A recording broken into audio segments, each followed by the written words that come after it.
today. So we found out a little bit about all of you on the call here, doing a really wide range of subjects at a wide range of levels. This is where I'm based. This is the Teaching and Learning Centre at the heart of the sort of one of the main campuses in Durham. And some of the lecturers go on here, but the Academic Skills Centre is based here, opposite the library. So that's where I'm based, in the Centre for Academic Development. That can be really useful as support for PhD students, because the postgraduate research team are here and they put on a wide range of support for postgraduate research students. The main thing we're going to do today is answer any questions that you've got. That's why May and Carl are here. So I'm going to give you a chance to write any questions. Please do write them in the chat and we'll have a chance at the end. But before we get there, these are some of the questions that we thought you might have. The key questions that most students have when they move from undergraduate to postgraduate. So thinking about how different is it going to be from being an undergraduate, shall we start with May and perhaps ask her what she thinks the key differences are going from undergraduate to postgraduate? I think one of them is just, it's kind of plainly obvious, but it's the level of specialization. I think especially for law, and I've seen that there's a couple of prospective law students in the chat. Law is an incredibly wide degree, especially with the compulsory subjects that you have to take. And it means that if you've picked something that you really, really are interested in, all of the work becomes something that you really, really enjoy. Like all of the classes that I've taken within the medical law course have been so incredibly interesting, and I've found myself more motivated to study because the subject matter is purely that much more enjoyable. I've been able to really hone into my interests. That's great. And Carl, can you speak to any of the PhD students? Because we've got quite a few on the call today. And in fact, you've got the sort of, you can tell us about the jump from undergraduate to postgraduate and then to PhD. How different are those things at each stage? Could you tell us about that? Yeah, of course. I could say it more from the North American perspective. If you are coming from a different country and you're not really familiar with the European system of academics, it may come as a shock at the beginning. It certainly did for me. More specifically for the North American system, the way in which we operate has a tendency of going from undergrad to graduate to postgraduate.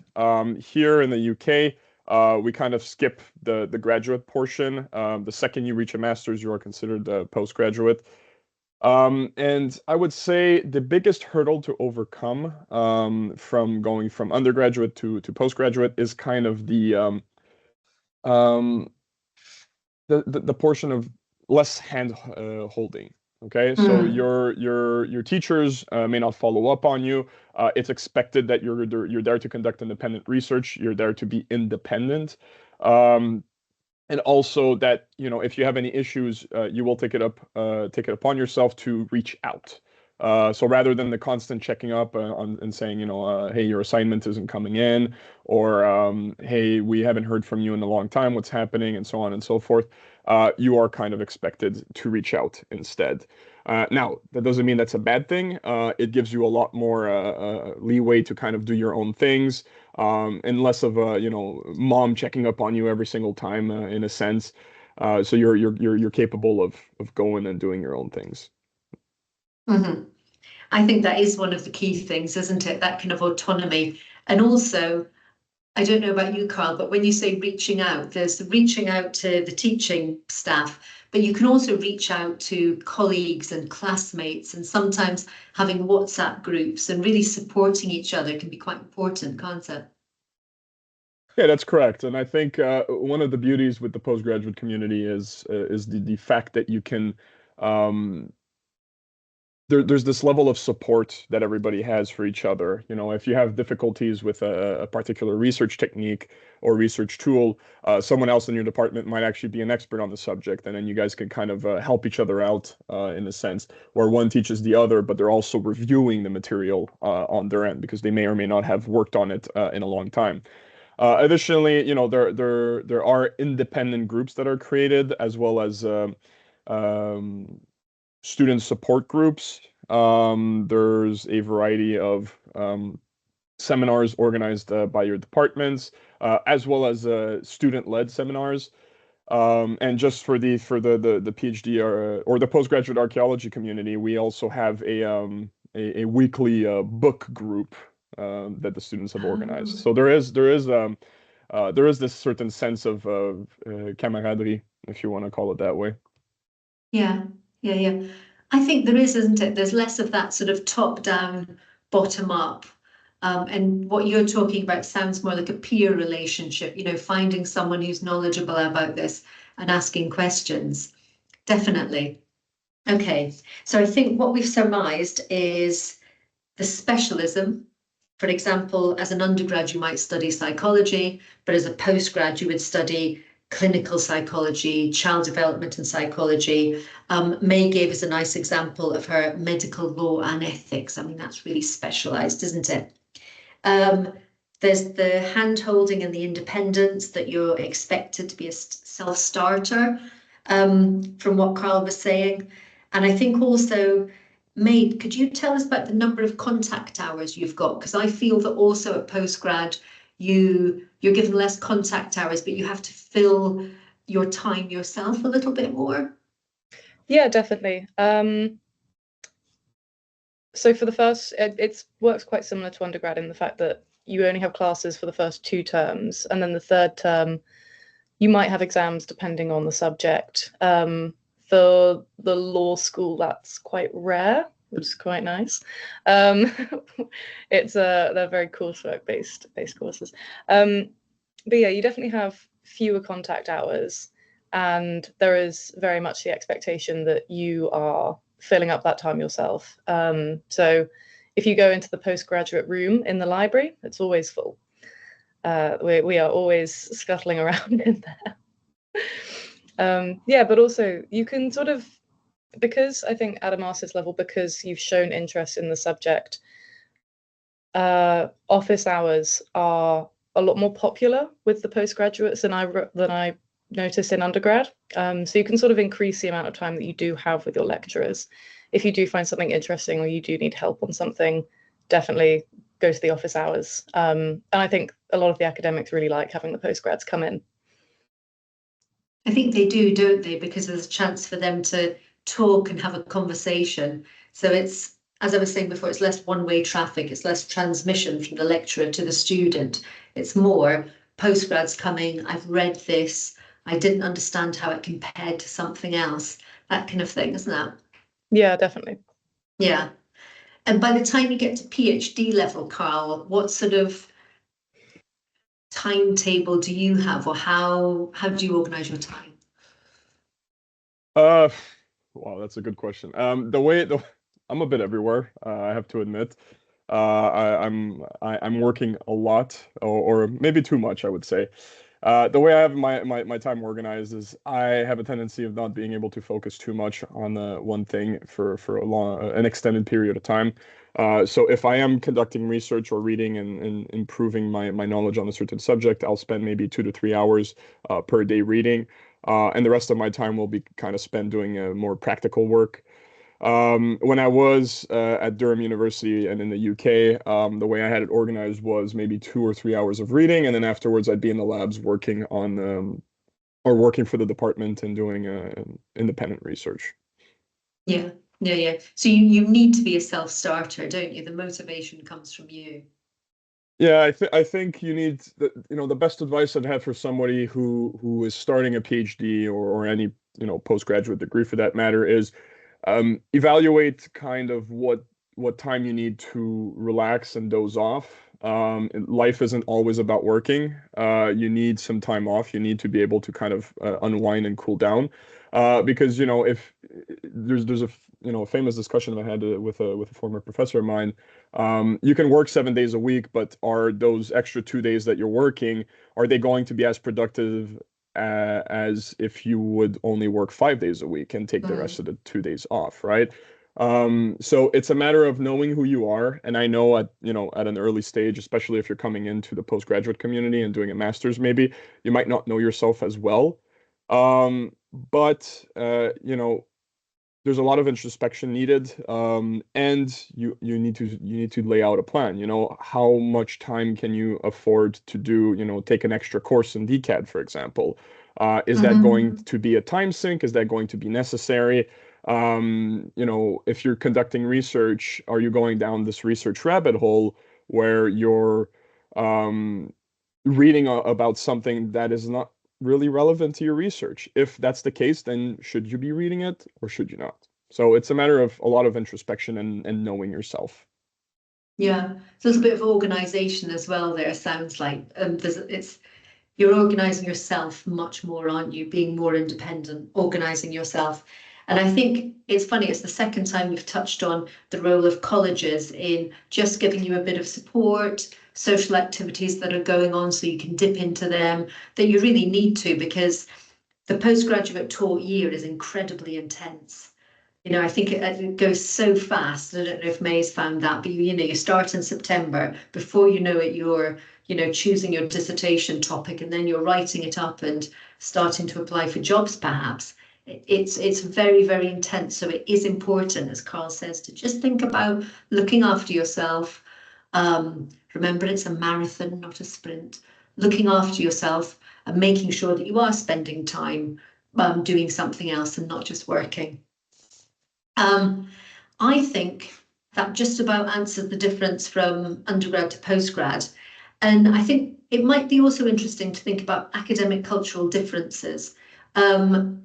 Carl is based in Canada, and he's going to speak to that. And then we're going to bring in May, who's going to talk about the sort of differences coming to Durham, because there's very different, even within the UK, very different sort of cultural differences of the academic culture. So, Carl, can you tell us anything about the academic cultural differences? Yeah, of course. I mean, if you're heading into a master's or a PhD in the UK or in Europe, generally speaking, it's a lot more intensive, and you're expected to have a certain level of autonomy. Speaking from the North American perspective, a master's, instead of being a year, is 2 years. A PhD, instead of being 3 years, is 6 years. So there you have this added kind of leeway where you can take additional courses, you can learn additional material, you can spend a lot more time perfecting certain aspects. Whereas in the European system, it's not rushed, to say the least, but it is. You are expected to really focus and narrow down on what you're there to study or work on. You may not have the necessary time, and you may be constrained to only doing your research rather than acquiring additional skills. Additionally, from my experience, going from a master's to a PhD, so a master's in North America and PhD in England. There is, once again, less hand-holding. Your supervisor may not necessarily give you suggestions about possible courses to improve your skills. It may be asked of you to come up with that on your own, and then provide that suggestion to your supervisor.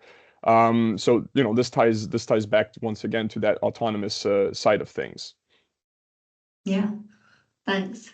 And May, you've come from the capital city, London, up to a small ancient university in the northeast of England. Can you tell us about any sort of academic cultural differences that you found? Well, originally I'm from rural Wiltshire, so Durham is actually sort of the midpoint for me in terms of where I've lived.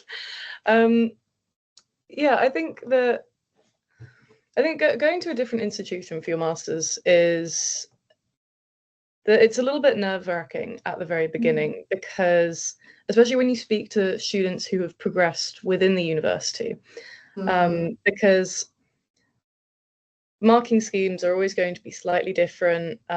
Maybe you have like different expectations for grades, and it can feel like you're very stuck in your ways from your previous institution, and you know what will get you the good grades within that faculty. For me, also, I took a year out between my undergrad and my master's, and it came to writing my first essay, and I was like, oh my God, I forgot how to do it, which was horrible to begin with, but you do retain those skills. I think that Durham has a really strong culture that's very present at the undergrad level, and it can seem a bit not intimidating, but it's very obvious when you first get here. And I think that having like the MCRs at the college means that you have like more of a stepping stone to integrate both socially and academically, because you can talk to people about what kind of expectations there are within the faculty. Yeah, also, I mean, Durham is very small compared to London, so if anybody is coming from London, be prepared for that. And you talked about MCR. So for those that haven't been to sort of a college, there's lots of things like that, aren't there, if you come to Durham? So the JCR is the junior common room, which is for undergraduates. The MCR, can you remind me, May, is for postgraduates, and it's middle common room. And then there's the senior common room, where I go and get given a glass of sherry on occasion. It's very nice. So that's quite a different thing, isn't it? So you get to go to the middle common room as well. And there's lots of organised events, aren't there? That was really interesting talking about that, just from my point of view, because I've only ever worked here. So it's really interesting getting a perspective on what's different elsewhere. You've brought us very nicely on, May, to question 3. What kind of assessments will I do? And you've said that in the law school particularly, they don't do exams. And I know that many postgrad taught programs don't have exams. So how have you been assessed this year? Can you tell us? Mine have all been, in terms of my summatives, they've all been essays. But for a few subjects, we've had formative assessments as presentations. And quite often, I think that's a way for the faculty to see how we work better in groups, because they've all been group work. And so quite often they'll split if you take like a whole reading list for a seminar, they'll split it down into sort of 6 groups, and each group will take a reading and do it incredibly in depth and then present it to everyone else, just to kind of see how we get along as a team, and to show how there are different perspectives. Sometimes someone will say, actually, I didn't agree with that interpretation of the reading. But generally, my grades have been done on coursework, and that could be an essay of about 3,000, maybe for a 15 credit course, up to 5,000 for a 30 credit course. Yeah, that sort of sounds standard from what I see. So I work for the Academic Skills Centre, and students can come to us in drop-ins with a piece of writing. And I see quite a lot of group work, group presentations. With the prevalence of AI over the last few years, I think some departments, not all, but they're starting to move away from essays, and they're doing things like reflective pieces where you're reflecting perhaps on a live event. But there's a wide range of assessments, and I know that in sort of for Carl, I've seen some case studies where people are writing about artifacts, and then the process that they went through looking at artifacts and what they did. So there really there's a broad range of assessments, but you are given support within your department, especially if they're novel or new. And May has mentioned the marking criteria. Find the marking criteria and find out what is valued by your department, by the module leader, by the person who's assessing you, because that can be really helpful.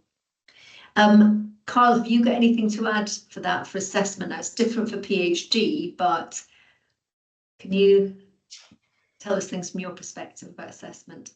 Yeah, so the way in which it works for a postgraduate researcher is you have yearly panel reviews where you're expected to provide a summary of the work you've conducted over the year. Have you done research? Have you gathered data? Have you presented at a variety of conferences and so on and so forth. These are more meant to kind of keep track of what the student is doing. Your panel is composed of 3 to 4 individuals, and there they are meant to kind of provide feedback and guidance. They are also there to verify if your supervisors are doing their job as well. They offer, a portion of the meeting consists of, questions, concerns, things that you'd like your supervisors to do a little bit better or a little bit more, and so on and so forth. So that's kind of how your evaluations are. With that being said, you may have a certain agreement with your supervisor. I know for mine, we have a weekly reports where I am meant to submit a detailed explanation of what I did over the course of the week. And this is really to help me and my supervisor, keep track of what's happening in my life, given that, I'm no longer in the UK. I am abroad. So it's a good way of, keeping the flow of communication open as well. Great. So I think we might now start to think about, are there any ways that we can prepare over the summer? So May's mentioned marking criteria and things that you find in module handbooks, but if you're not a member of the university, and if you don't have access onto the Ultra site, onto the virtual learning environment, how might you prepare over the summer? May, have you got any top tips for that? Yeah. So when you start your sort of enrollment process, you'll be given contacts for your college and for some people in the department. There's the learning and teaching team, who I think you get each department has a learning and teaching team, and you'll get a contact for them. And they're very, very helpful people. So those are the kind of people that you can talk to if you do have any questions. And I think I requested the postgraduate handbook because I was working full time, and so I wanted to spread out my preparation over the course of a couple of months. Also, just reading very widely around the subject. You can look up your course leaders, and a good thing to do would be to go through their publications. If you look up your course leaders on Google Scholar, it'll come up with all of the articles that they've written that are open access. And in that way, you'll be able to familiarize yourself with their specializations, see where they stand on certain issues, and also then start to work out their network, like their network of academics, and look at what they've done. And before you know it, there's a lot of open access articles. I myself didn't have access to any university libraries in the year before I came here, but I was still able to pick up everything that I needed, really. Great answer. Carl, anything you would be doing, maybe if you're making the leap from postgrad taught to PhD? Yeah, I would first and foremost, read the publications of my supervisors, just to understand a little bit more where they're coming from, what their research perspectives are, as well as their objective opinions, in a sense, to know what kind of takes are they having on specific subjects. Additionally, if you have the time, it doesn't kill to start doing research ahead of time. Even if you don't have access to, the library resources at Durham and you're currently waiting for your student ID, academia.edu helps. There's ResearchGate. There's plenty of open access databases and for journal articles that you can access. So, get to it. The earlier you start, the less work you'll have to do towards the end. So, more power to you if you do start ahead. Great answer. In fact, we should have T-shirts printed with that, get to it. And it's true, isn't it? Your summer will go very quickly. And I think there's sort of most of you on the call will be in two different camps. Those of you like May who did law and philosophy and then sort of specialized, and other people who might perhaps have done education and then you're moving into data science, for example. So some people choose to do something quite different for their masters, for their postgraduate taught. And I think for those people, it's really important that you do as much reading as you can, just so you're familiar with, key theories, who are the big names within this discipline. That can be really important. Okay, I think we're just about almost finished with the questions, thinking about moving forward. It struck me that we're talking a lot about reading, aren't we? And we used to say, what are you reading at university? I don't know if you hear that so much anymore, May. Do people ever ask you what you're reading at university?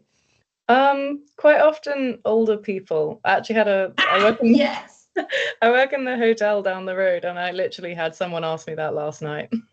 Yeah, and it's what they say on, I don't know if anyone watches University Challenges, that's what Amal Rajan says there. They talk about what you're reading at university, and there is a lot of reading, and I think reading can help. Reading is the difference between undergrad and postgrad, what you're reading and the amount of reading you have to do. Most of the assessments are based on reading. Preparing over the summer is all reading to become, so you can master your subject quite literally.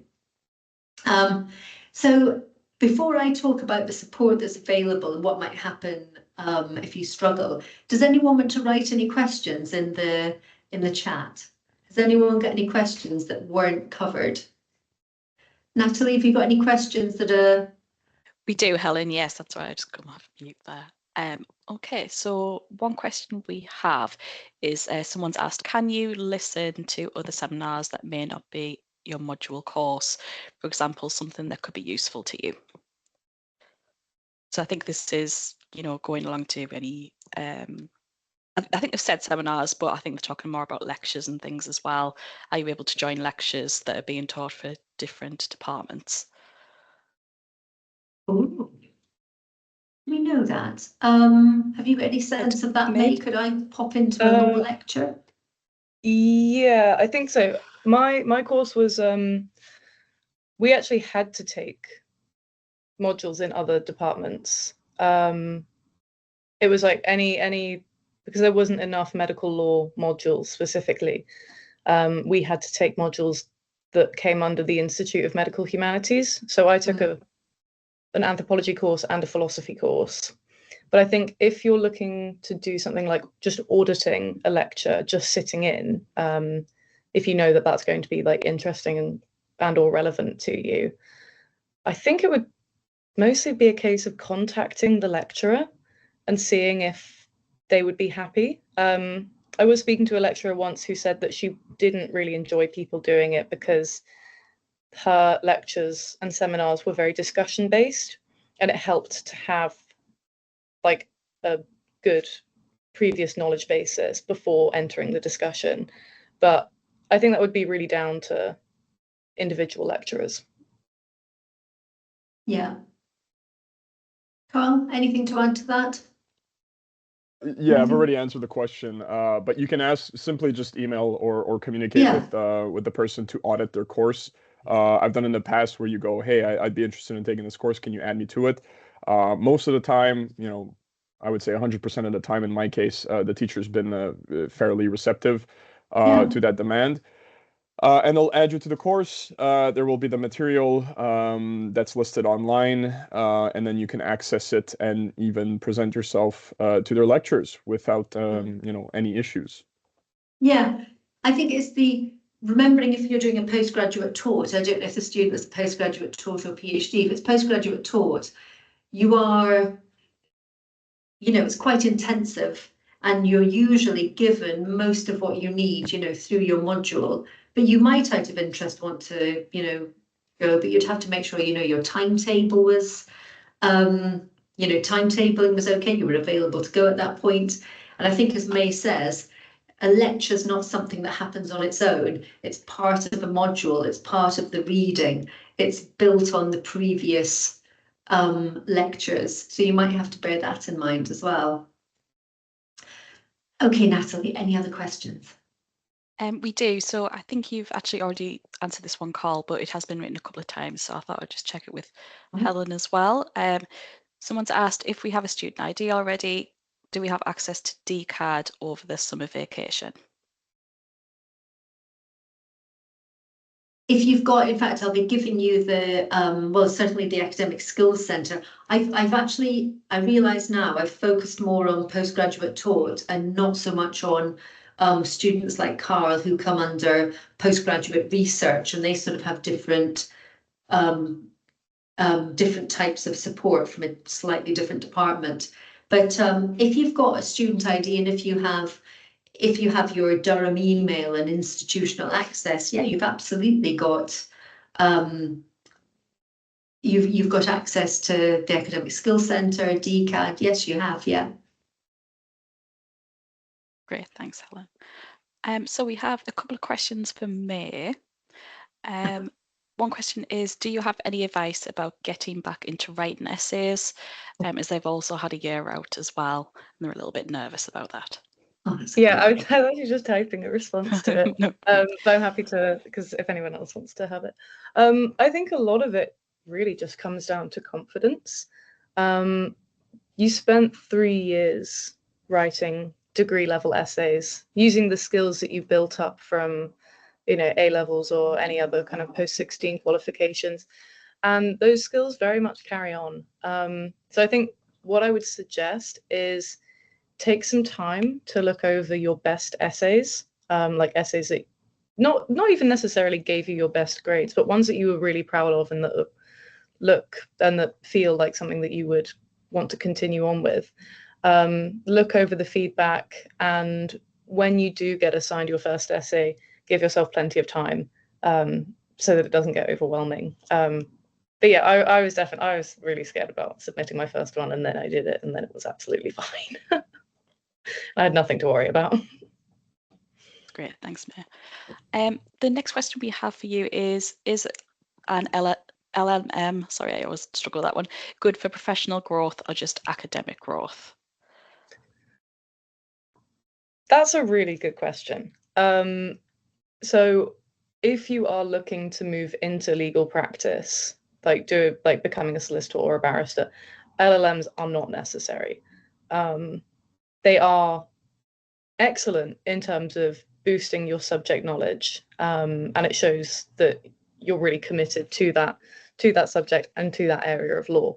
But it's not something that's ever going to be really required by a job within the legal profession. It's something that bolsters your application for sure. But yeah, in terms of academic value, absolutely. Professional value, it really depends on what you do with it. And that's why there's LLM courses which are attached to like the SQE. So a lot of people will prefer to do those to get a more like practical professional qualification alongside the LLM. Great. Sorry, Okay. I feel like that's very like sort of like esoteric answer. No, that's great. Thanks very much. Okay, and perhaps if you've got LLM stuff, it might be a good idea to have that slightly after. And should we let's keep on track, because I noticed we've only sort of got 5 minutes. Should we see what questions might be the most sort of generic? I think someone's mentioned dissertations, haven't they? Should I already have an idea of my dissertation if I want to apply for an MA? May, did you have any ideas about your dissertation before you started, or did that come through reading and being on the course? Yeah, I had no idea. And actually, my dissertation is on something that I learnt in February. Okay. So yeah, I was kind of late to the game, but I found something that was really, really interesting in one of my lectures in February, and I'm doing my dissertation on it now.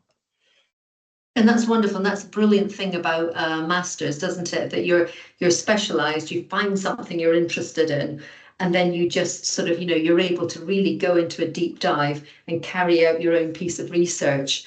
And you can that can be an area that's of genuine interest to you, or something that might link to a job that you want to do, because it's would be pretty strong in an interview situation if you could say, yes, and I did my dissertation in blah, blah, blah.